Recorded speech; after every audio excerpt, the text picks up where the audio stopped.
Hi everyone, my name's Androulla Sakkas. I'm the founder of EmpowerBeyond, and I do business consulting with small to medium businesses. So today I'm just going to talk to you just candidly about my journey in business, how I support businesses, and I guess my motto is that no business owner should feel alone. So happy to share, and hopefully it resonates with you.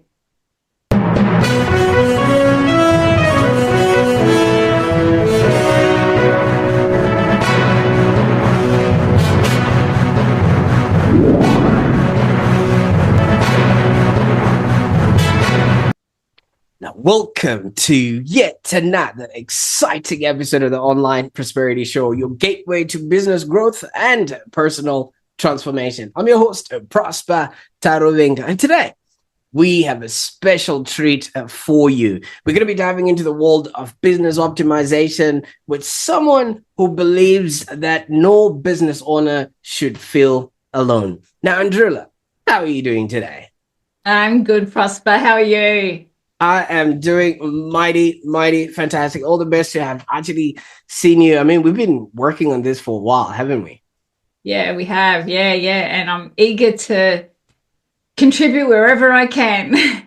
Absolutely. Well, like you say, no business owner should be left alone. And I like that premise a lot because so many people, when they start a business, it just feels like they're that lone ranger and, there's no one else that can actually help them. Now, for those that are watching right now, I've already, introduced Androulla. She is the founder of EmpowerBeyond, which is a business consultancy that's dedicated to helping small and medium-sized businesses to streamline operations, boost profitability, and also achieve clarity, confidence, and consistency. And I like all of those words because at the end of the day, in business, we're here to leave, learn, and contribute. And if you're clear on where you're going and you're confident about delivering on your promises and you're just consistent enough, your business will be profitable and enjoyable. And I quite like this because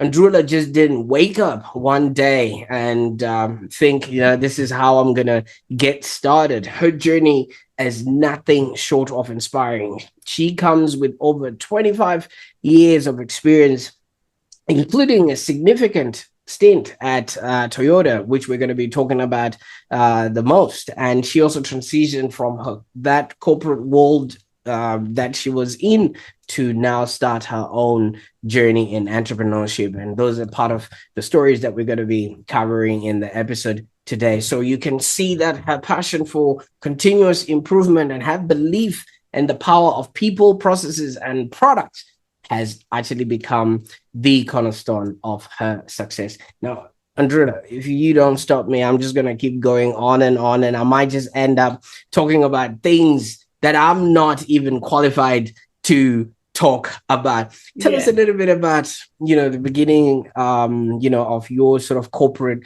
career and what that was like for you. Yeah, perfect. So, I mean, for me, I did the traditional thing, went to uni, went straight into finding a full-time job. I always knew I wanted to do accounting, and I was more management accounting. I loved the hands-on experience working with people direct. So I was fortunate enough to get a contract at Toyota for 6 months, and I took the leap of faith and said, yes, I'm going for it. So Toyota actually gave me the foundations of what I have now. And I'm truly honored to have been working for such an amazing company where they instilled some really good work ethics. And one of those things was also about continuous improvement. Now, the reason why I like that concept is because we embrace challenges, we embrace problems. We looked at making sure that we were able to have a work environment where we could bring those forward and they will be receptive. So, it was more about how do we solve these problems, and not only on our own, but as a company worldwide, worldwide, basically. So for me, even though I was in finance, my role was to work with the people at the forefront of production. when I basically went into a role, 6-month role, which was in Treasury, and then ended up full circle back in Treasury, but managing the department and working on cash flow. And so part of my role was working with all the divisions to understand how do they impact cash flow forecasting. So for me, that was really great. And I really enjoyed my journey. But it was when I was approaching 38, I remember sitting in my cubicle. I don't know if people still have cubicles, but that's what I was sitting in a cubicle and going, I don't know if this is where I see myself in the next 10 to 15 years. And so that's when I made the decision to go back and study. I went back and studied. I got my diploma in coaching. Now, to be honest, I didn't even know what coaching was. I did it more for personal development, which I saw a huge shift in my own approach to life and to work, and other people noticed it as well. So, so that's basically what I did. And then I was fortunate enough that redundancies were coming up. And I was one of the people that put my hand up, and I was fortunate. Some people, when they hear about, people getting a redundancy, it's like they think it's a negative thing. But in my position, I thought it was a good thing to happen for me, to be honest, so that then I could then move on and allow somebody else to come in and have that great opportunity that I had with Toyota. So it was in 2013 in January. That was my last month at Toyota.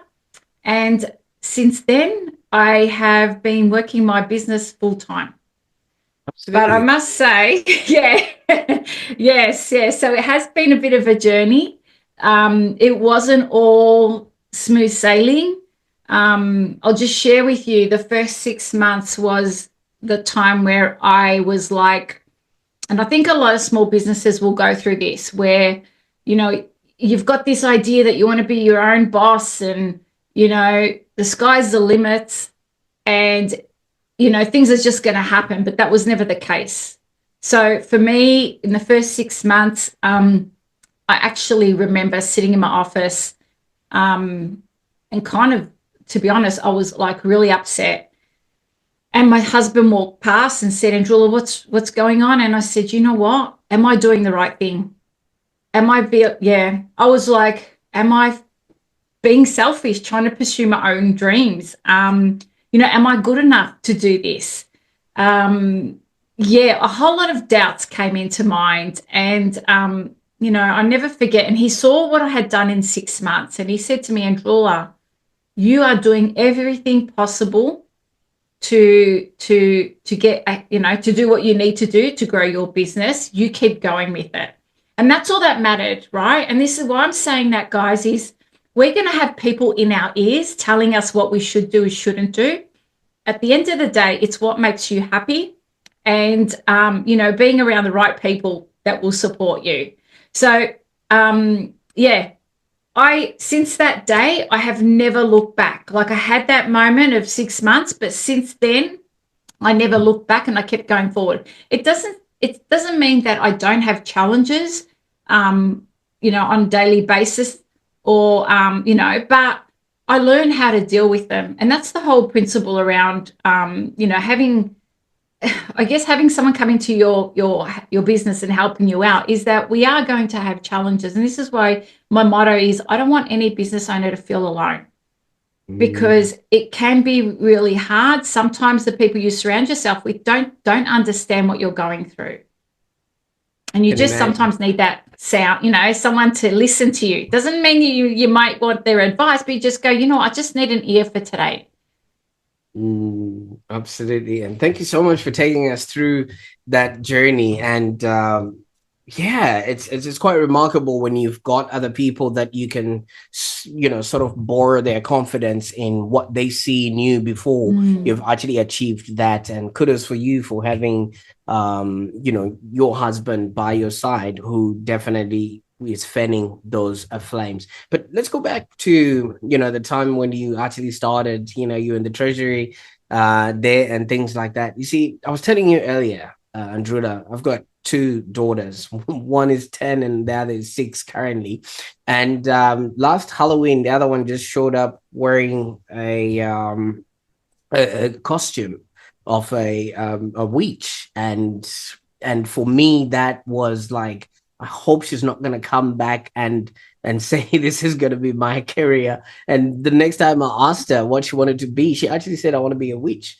So I'm afraid, I don't know what to do with that. But you said you've always known you wanted to be an accountant, which is, something that has then carried you through with your whole life. Were there any examples around you that you saw and you were like, oh my God, I wish I could be like that person around you as well?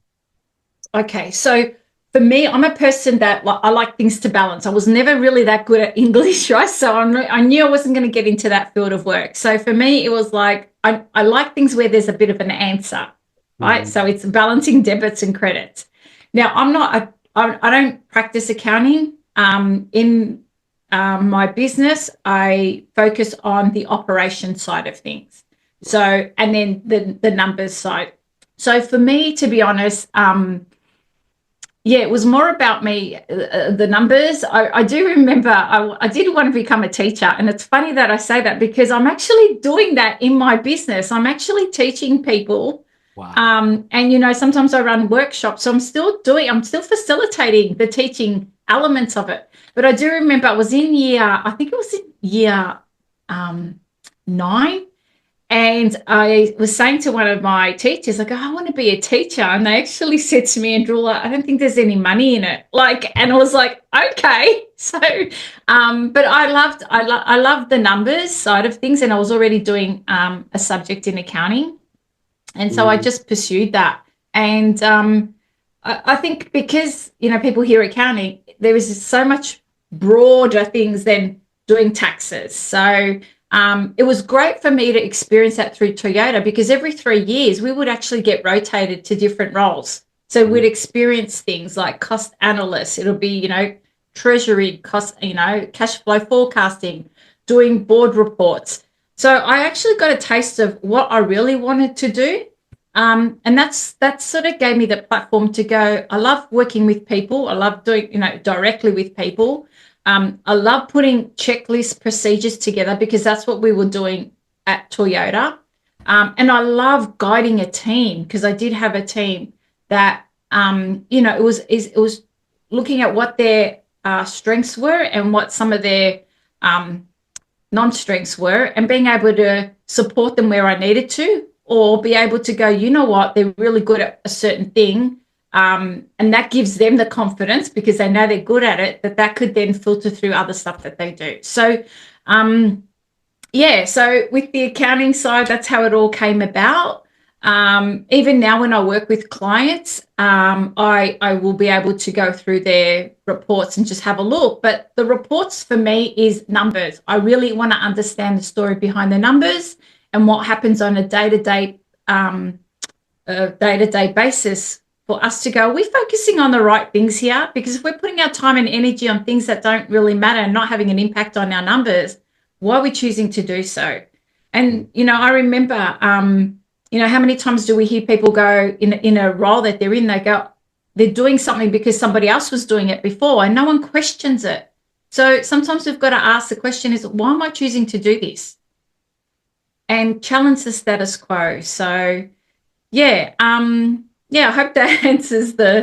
Absolutely. I like that. And there's one thing that you've also touched up on, which once you got into, the corporate environment, you would actually go around to all the divisions, which actually gave you a 360 view of, what places you could have been. You could have been in the legal department, you could have been in the manufacturing and all those other places. And then you would have actually really solidified that I'm in the right place, because you might see other people in a different department and you'd be like, what if I was in marketing, and that never happened to you. No. So even in the, like I said, the roles that I was in at Toyota was predominantly in finance. I was in finance, but as part of their requirement to ensure that, we're sort of ongoing learning, I moved around in the finance department because we had 52 roles roughly. And so there was opportunities to move within the finance division. And that's what I did. But leading on to what you were saying, yes, I was able to communicate and work with other departments. So I actually got to hear, got a feel for what they did. But I really it actually got me to appreciate their role too, because some of the stuff wasn't as simple as it looked. So it was great working for a company like that. And the way I see it is that, look, everything serves its purpose depending on the journey that you're at. And, you brought up before about, having kids and having children. I must say I did sacrifice a lot. I did miss out on a lot when my boys were in school. I never really took days off because, working in that kind of industry, I always had month-end requirements, even holidays, taking those off. So I did sacrifice a fair bit, but that's on me. That's not on, I don't blame anybody for that. That's choices that I made. And if I hadn't made those choices, I probably wouldn't be where I'm at now. And so, like, my boys now are in their 20s. So it's, go back 10 years, they would have been in high school. And, people go, oh, they're grown up, they're independent. And I look at it and I go, no, they're not actually grown up. They still need me to be taking them places, to be there for them, to guide them through some of the decisions they need to make through school. So I'm grateful that, I was there at that time. So I don't think there's any, this is why I say you ride your own journey. Don't listen to what other people are saying. There's always going to be people saying that you should have done this and you should have done that. At the end of the day, you've got to be happy with the decisions you make. Yes, like I said, there are things that I had to sacrifice, but looking back now, I'm glad that I did what I did because I wouldn't be at the stage that I'm at the moment.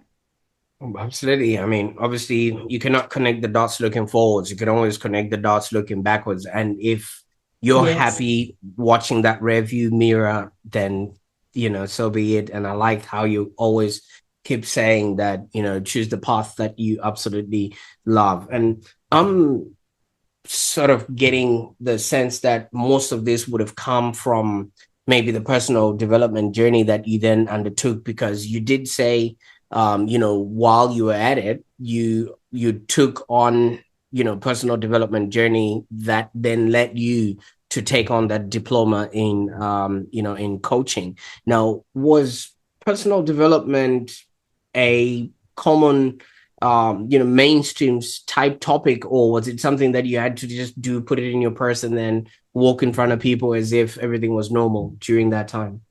I guess for me, look, to be honest, I've always been a person of wanting to learn all the time. So, if something new came out, or even, through Toyota, I'm like, yep, I want to do training on that. I'm the type of person when I commit 110%. I don't want to give it, go half-hearted in something. So for me, I've always had that attitude to learn. And I think one of the words I always use is, and that's why propels me, is have a mindset of curiosity. So, if someone presents something to me and says, Androulla, this is a new program that we've got, I'll go, I'm curious. How can that help me? And how can that help my clients? So that's me that's, again, continuous improvement and continuous learning has always been my thing. So when it came to, I guess, the personal development and the coaching, like I said, I'll be honest, I saw something, it was online. I saw it and I'm like, you know what? Why not? Why not? And it actually helped. Part of the course was actually creating your business as well as part of the assessment. So it was really good for me to do. And it kind of opened my eyes as to my abilities as well, because I didn't realize that I actually had a creative side of me. Being a numbers girl and always wanting things to balance, I realized that I actually I do like to be creative. One of the things I did learn when coming out of corporate world and starting your own business, and I think this is where it's a must, is I had no idea about sales and marketing, right? I knew what I knew what I could do and how I could help people, but sales and marketing, and I heard about sales and marketing through Toyota, but that's high level. But for me to do sales and marketing, I had no idea. So again, that was another learning experience that I go, I need to learn this, because if I don't learn this, how am I going to help others out there? I'll be the best kept secret. So that's where, again, you remember when I said to you before about the 6-month period and where I was kind of questioning everything. I knew I was out there and putting myself out there. I was going to events every single month. Like, I had KPIs for my events, and I said I need to go to 8 events a month. Wow. That are going to help me get out there, be seen, have visibility and have credibility. And that's what happened. So I'd go to events. I'd be, coming home 11 o'clock at night. I was doing what I needed to do. And from attending some of these events, I actually got asked to speak at these events. And then it was like, I don't know how to speak, but I had material that was beneficial or that people saw value in. So I spoke on that. And by delivering those, the content, that's how I actually got clients from speaking, and indirectly, not, I didn't intend to, but it happened. So, that's that was, I guess, part of me marketing and doing the sales side of it.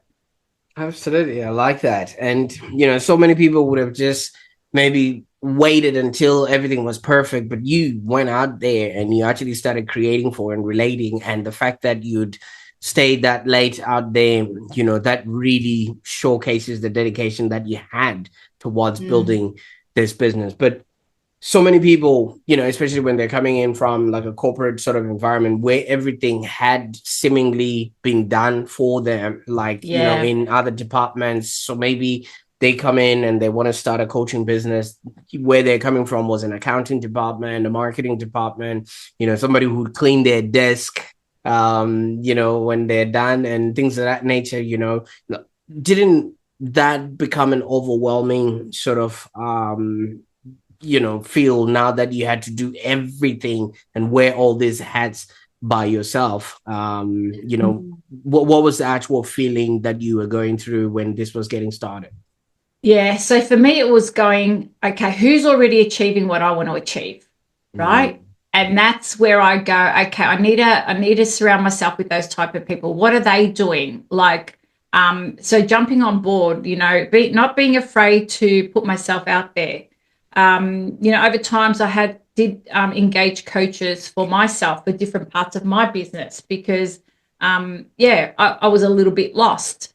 So, I just found, just being out there, not kind of locking yourself up in the office and, creating stuff.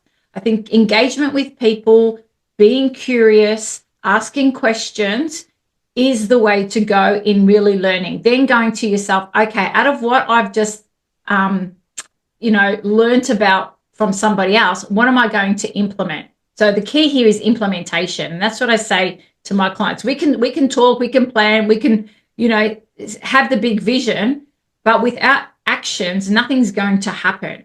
So in life, in general, I've got this principle, and many people know this when they speak to me, is that, you focus on 3 top things that are going to help you grow your business, or service your clients, or help with the back ends of your business. So if you focus on those three things and only set 3 big, goals or activities for the day, and you complete that, that's great. Everything else is bonus. So every day people should get up in the morning or beforehand. I usually do it on a Sunday. On a Sunday, I map out my whole calendar and know where all my appointments are. But the day before, I will sit down and go, what's the top 3 things I must do for the next day? And so when you wake up, you're not kind of pondering around, what do I focus on today? Or should I do this or should I do that? It's already written down. It's thoughtfully written. You've already thought about it. You're not allowing other people to come in and take over your time, to be honest. It's really about you going, no, I'm dedicated to this. And I think it's also about discipline. All right. And it's discipline from a perspective of, being okay with saying no to people. So it might be, look, unfortunately, I'm not available right now, but what about if we schedule a time for tomorrow between this time? And so it allows you to continue on to do what you planned on doing. In this day and age, we're distracted with a lot of emails, phone calls, text message, WhatsApp, everything. And you've got to start putting some tools in place that are going to help you stay focused, because otherwise it'll take you longer to achieve what you want to achieve. Absolutely. I like that. And obviously, in the interest of all the things that you help your clients with, you mentioned about, 3 goals, 3 sort of KPIs and things like that. You also have a 3 Ps philosophy where you really focus on the people, the processes, and the products. Maybe you can explain to us how all of this interplays into driving business profitability. Oh, beautiful. I'm glad you asked that, because look, I get asked a lot and sometimes, I'm working with a team of people. So my first thing is, okay, I speak with the business owner and understand what's your big goal? What do you want to achieve in the next 6 to 12 months? And then it's all about, well, do we have the roles that are in place to be able to achieve this? So when I talk about people, I talk about, okay, I want to understand what is the role of that person. What are they doing daily, weekly, monthly, yearly? And then from that, we break it down and go, okay, map out what you do. Let's map that out and see how you're doing certain things. And this is where we identify opportunities. Remember when I was saying at the beginning, it's all about continuous improvement. So this is where we go, okay, is there an opportunity here where, for instance, this is a task you were doing for many, many years, and now we've got, it may be a program that can actually do it. You've got AI, we've got automation. Can we do that? The other thing is, are you communicating with other people? Because maybe what you're doing now is no longer required, and you're creating a report. And I know I was guilty of that when I was at Toyota. We're creating reports, and all they needed was one number off that report, and we were taking hours to create this report. So just things that we would start investigating and going, okay, now that we've mapped out the process, let's see who we need to speak to see whether we can shorten that process, right? And then we also need to identify, do we still need to do what we're doing? So when we look at people, we look at that side of it. But also is, what do we need to provide them with? Like, how do we support them? Maybe they need some training. Are we giving them enough opportunity to set time aside in the day to do training? Those sort of things. What I see a lot sometimes is in business is that people have a person in their business and they create a role around that person. That's not the way to go. We want to know, what are the roles that need to be done in a business so that we can get the outcome that we want, and let's find the right people that suit that role. And if we've already got people already in the industry, in the company, what we've got to do is work with them. Okay, so that's how I say, how do we set them up for success? So that's your people. When we go through the process, I just mentioned the process. So we create standard procedures, we create checklists, and then we go, well, okay, what platform can we put these on? Because the whole point is that if someone wants to take annual leave or is away sick, business still needs to run. So being able to have documentation or know what tasks that person had to complete that day needs to be transparent so someone else can step in.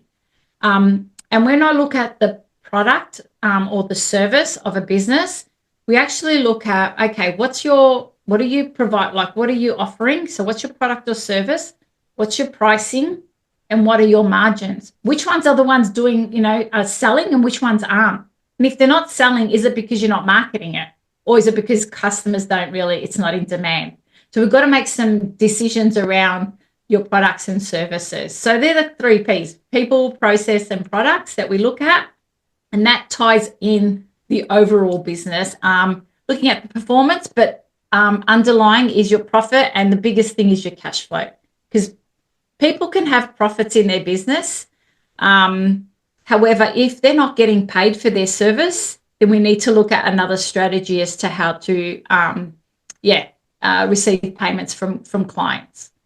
Absolutely. And I quite like how you really went into detail with that. Now, for somebody who's watching this, how can they self-identify that this is the time to actually seek out your services? Because as we all know, fish don't see the water that they swim in. You know, they could be just humming and running and they think everything is working, but you just threw a spanner in the works that, yeah, you could be profitable, but do you have cash flow though? Do you know what I mean? So, when can somebody, start looking at what's happening in their business to then know this is the right time for me to seek help?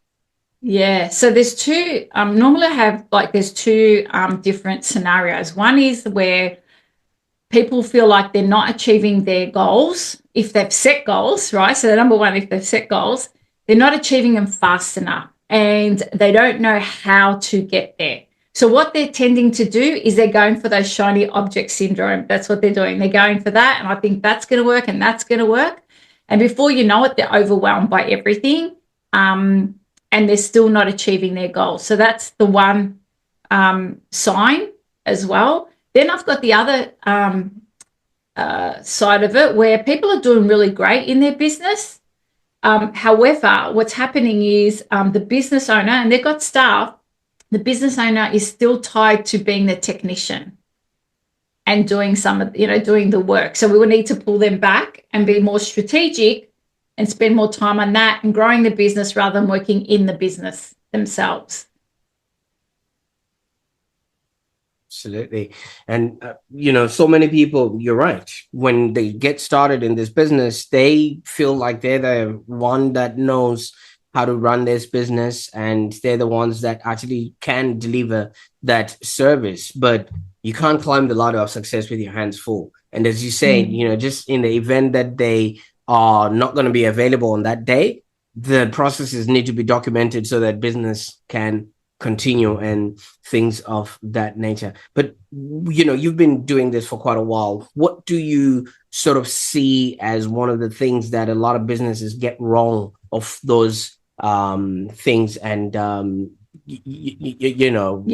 when they then come around to you? Yeah. Okay. One of the things that I think, and it happens to all of us, we make decisions based on emotions. Okay, so we're so close to it that we talk about sales and marketing before. How many times, and I've been guilty of it, is that we don't do sales and marketing because we're afraid of what people are going to think. Are they going to judge us? Are they, a whole lot of things come into our mind emotionally. Whereas for me, when I come in, I go, okay, we're putting processes in place to help grow your business. I take the emotion out of it to ensure that we're heading towards where you want to be with the business side. But you also got to do it from an authentic perspective, right? So it's not about just putting stuff out there and being somebody else. I think the best, and this is one of my learnings for me, is show up authentic, be you, don't pretend to be anybody else. And things will flow so much easier for you. So that's the other, there's two. So one is the emotion, and then there's the other one where people are like trying to fit into a mold because that's how they think people want them to be. But be you, especially in the service-based businesses. That's what I see. But yeah, that's probably the one. And what else is there? I think the other thing I hear with small business owners, predominantly those that work on their own, is they don't actually have a budget. They don't sit down and create a budget for the year and go, well, this is what I want to achieve from a sales perspective. These are all my overheads of running a business and how much do I want to pay myself, and making sure that they know that there's taxes associated with that. Because before you know it, it comes to the year where you're doing your tax return and, the accountant says, oh, well, this is how much you've actually made for the year. And it hits you hard because you go, well, maybe I was expecting more. So, being able to sit down, number one, create your budget, whether it's financial year or physical year, it's up to you.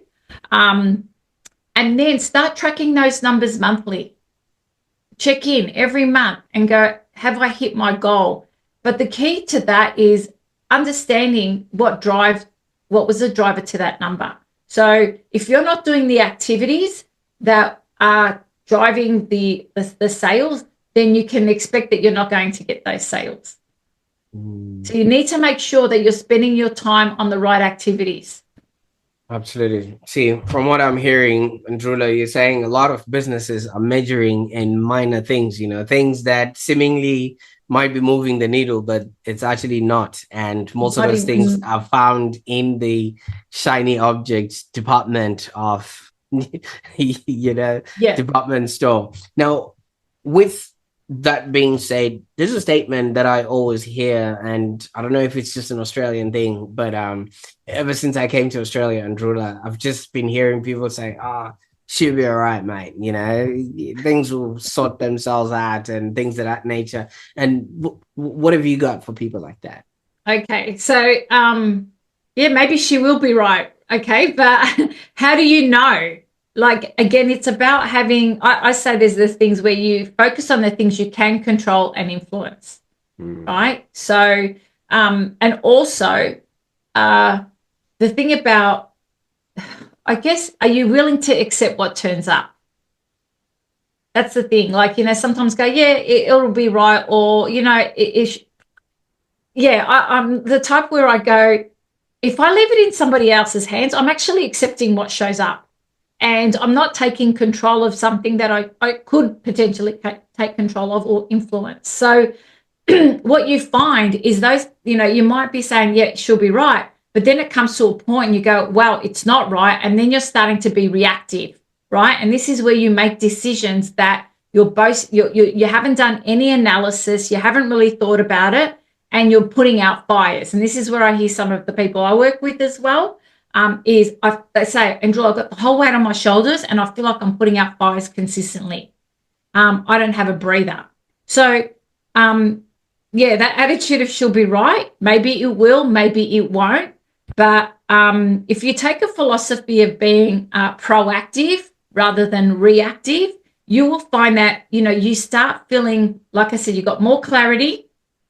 You feel more confident in what's going to be ahead for you. And again, it starts providing some consistency in your business. So, some people's businesses may work okay on that philosophy. I say to them, if that works for you, great. But for us, and where I work with a lot of businesses is like, she'll be right. But as long as we know that we're focusing on the right things at the right time and we have a plan, that's when I would say everything will be fine. And also when you go into these businesses, right, there's people that have sort of gotten comfortable in their positions. Like you said, you need to figure out a role and then find a person, not the other way around. Or did I get that correct? And there's probably somebody who's sitting in that role and they've got a really easygoing thing. And now you come in and you start course correcting and adjusting, which takes them out of their own sort of comfort zone. Do you sometimes face, like some resistance, especially when it comes to people that think we've always done things like this around here? And how do you get around that? Look, there's two sides of it. One is that some people, when I sort of mention that and I go, look, I think you've got some capacity here. And I noticed that, what you've been saying to me, there's a few frustrations because you don't have the time. I'd say to them, now's the time for us to bring these things in. So for some of them, they embrace it. For some, what happens is they might find that, they're not on the same page of where the business is going, and some may actually decide to leave on their own accord. It all depends on the situation. The aim is not to have people, feel like they need to leave or anything. It's more like, let's use this opportunity now to see if maybe you want to engage in something different. And that's where, conversations have to be had where potentially maybe that person wants to go into a different role into the business. And we'll go, well, you know what, you've got the know-how and the expertise. And if we give you a bit more training, maybe that would be great. So again, it's just exploring the different options and having conversation. It's about communication. Absolutely. Now, when somebody shows up, I mean, I don't know if they still do that these days. When I speak to accountants and people that deal with money, they say somebody just comes in with a box full of receipts and then they say, you figure it out. So I'm just supposing when somebody comes to you and they say, okay, we really need help. What is it that you're offering, and what is it that they can maybe walk away with that would actually help them to actually start seeing that profitability within their business or enjoying the work that they're doing? So maybe, yeah, I'm not sure. Like your offers, what if somebody comes to you, what are they walking away with? How do we, yeah. So I guess for me, look, I don't see it as a quick fix in business. It's not about, here's the solution, off you go and do it. Because as we know, people get caught up in their day-to-day of running a business. A lot of my clients understand that it's a relationship that we build, and I build with their staff over time. So I work with my clients over a period of a number of months, and I came in and actually help facilitate a lot of the things that we need to put in place. But also, like I said to you before, it's also the key is implementation. So making sure that we are implementing certain things. We do have procedures in place. We do have checklists. There is the accountability at month end. Are we tracking our numbers as they need to be tracking? Currently, I'm working with a client where we're doing weekly reporting because we really want to elevate or escalate what their numbers. So they're able to make decisions and changes on a weekly basis. So so for me, that's the important part. So I think that's where bringing in my financial background and being able to tap into the numbers, but also bringing in, I guess, some of the, the experience that I've had with Toyota and being at the front line and speaking with the staff and engaging with them, being able to go, okay, what's the challenge this week? What were the activities that we struggled on that have affected our numbers? So I love working with small business because we can make change pretty instantly, to be honest. We don't have to go through red tape and get approval. It's really the owner if we need to go and ask if that's okay. But what we find is, and what I find is that most of the time the business owner is then left to be able to work on the high level stuff. And then once we set up the staff to be able to work on the day-to-day and get them into a routine and habit, and this is what I'm talking about, consistency. So we're not just talking consistency in income coming through, but consistency in the stuff that we do regularly that just flows for us. So we won't have to really think too much about it. And that's where efficiency comes into place. So, I guess that's part of how I operate with business owners. And I guess some of them see me as their right-hand person, that if there's anything that comes up, they call me when it comes to, it might even be things like, Androulla, we need to do marketing. Do you know somebody? Androulla, I need a HR, things that we need to consider. Do you know somebody? So it may not be stuff that I have the expertise in, and I will not take on or do any of that work if I know I'm not the best person for it. But I've got a community of people that I could reach out to and go, I've got someone that needs your help. Just have a conversation with them and see if you're the right fit for them. And that's the same thing with me, right? So for me, like I said, the motto that I have is I don't want no one feeling alone out there. So I offer a complimentary initial consultation to see, what is it that they're challenged with at the moment, or, what are those, I think, where do they see their opportunities in their business, but they don't know how to facilitate that or implement it. And then it's also identifying, are we going to be a right fit? Because I think it's really important to have that trust amongst us that no matter what comes up, no matter, and I've seen it all, I want them to feel okay with sharing that stuff, because that way we can actually do something about it. So, I offer that to every business owner as an initial consult to see whether we're a right fit. And then we can decide from there whether it's something that, I feel now's the right time, or maybe they need to go off and do a bit of work on their own and then come back. Because the thing is, we need to get implementing. And I need to make sure that we are both committed to doing that together. Absolutely. Now, do you also have a precise sort of age of a business? Because some people might not be the perfect fit, as you know, maybe they're either too new or too old within the business, and some systems might not work. And pretty much in the same breath, if you could also tell us, where can people get this initial consultation on the internet? Yep. Okay. So look, for me, I work with people from, like, there's a difference. There's some, I've worked with clients that have been in business for 20 years or so. They're in their 50s, and they're at the point now that they have been the whole world's on their shoulders, and it's like, Androulla, I need you to come in and support me and my team, right? And then there's the other side where there's people that are, they started the business, but they have no, especially in the service-based industries, but they don't know, they don't have processes. They're looking at pricing, what to offer, where to sales and marketing side. So all this stuff that I learned coming out of corporate and I was confused about, that's the stuff that I could share with people that have been in business, maybe, kind of starting out. They have to be an established business. But the thing is, I want to work with people that are in it and not hobbying kind of thing. So because I don't think it's worth either person's time.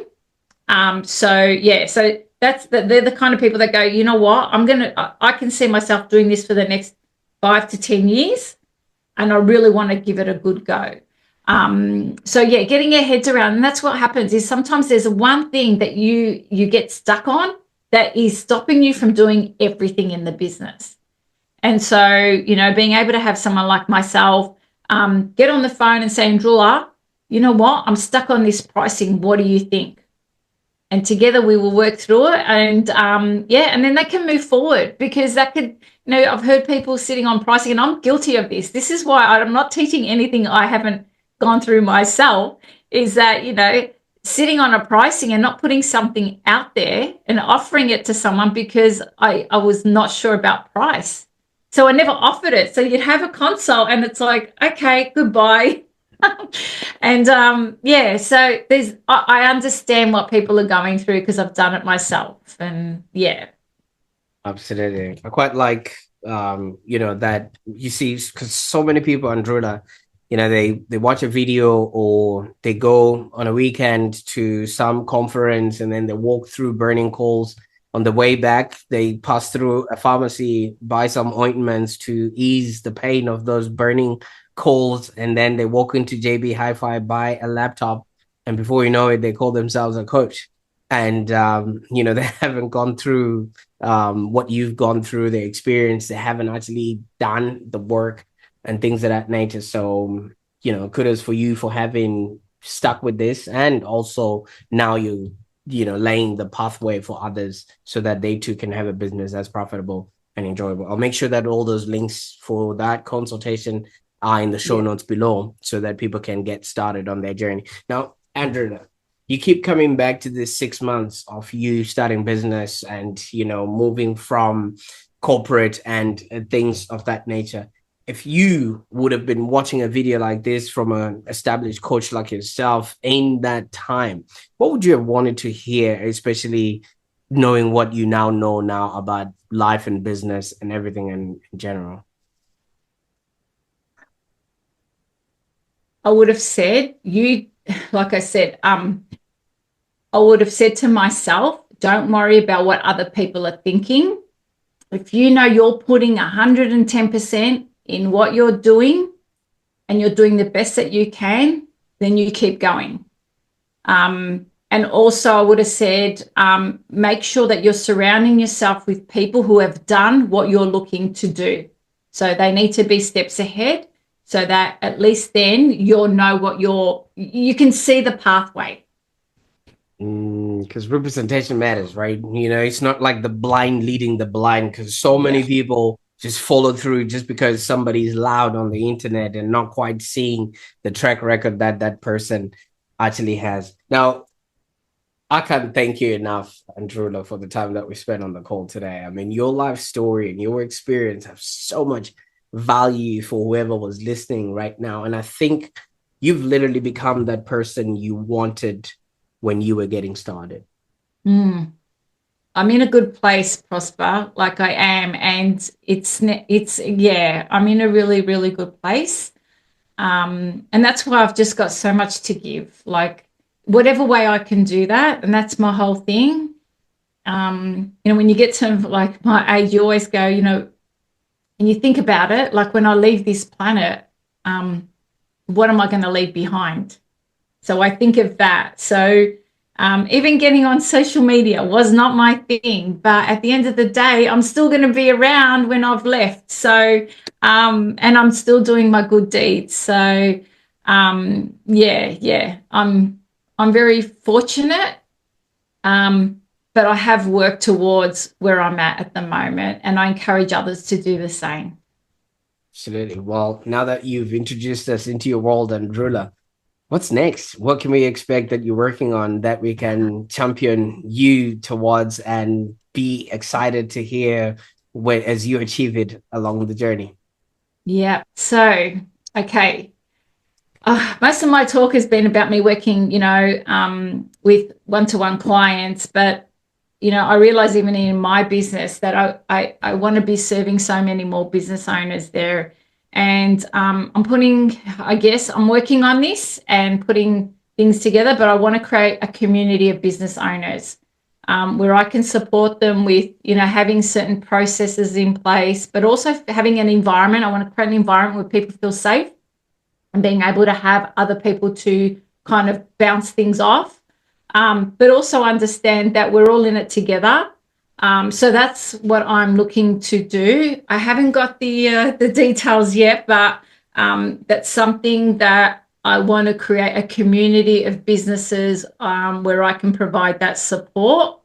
Because, like I said, no one should feel alone. So if there's some way that I can support them, and there's something in this community that is going to, propel them or go, oh my gosh, I've just had an aha moment, and I wish I knew this earlier. Then, that's the kind of things I want to accomplish. But just being around people that are like-minded, understand, will go through the ups and the downs together.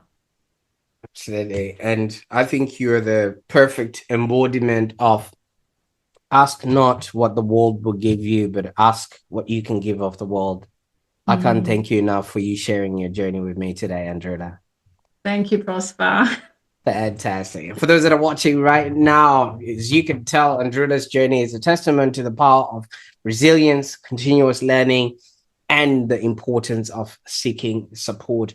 And I think her story reminds us to stay with the right mindset, and that if you've got all those ingredients together with the right mindset, the right guidance, your business can actually overcome challenges and you can actually create something that's profitable and enjoyable. And if today's episode resonated with you, I encourage you not to keep it to yourself. Share this with some entrepreneur who might actually benefit from Androulla's insights, because, as you say, no entrepreneur or business owner should be going at it by themselves. And if somebody has shared this with you, the next time you see them, just give them a big hug, because they're putting you in rooms and giving you opportunities you would have missed all by your lonesome. And while you're at it, why don't you subscribe to the Online Prosperity Show for more episodes like this that inspire you and empower you to be, do, and have a happier existence. And until next time, bye for now.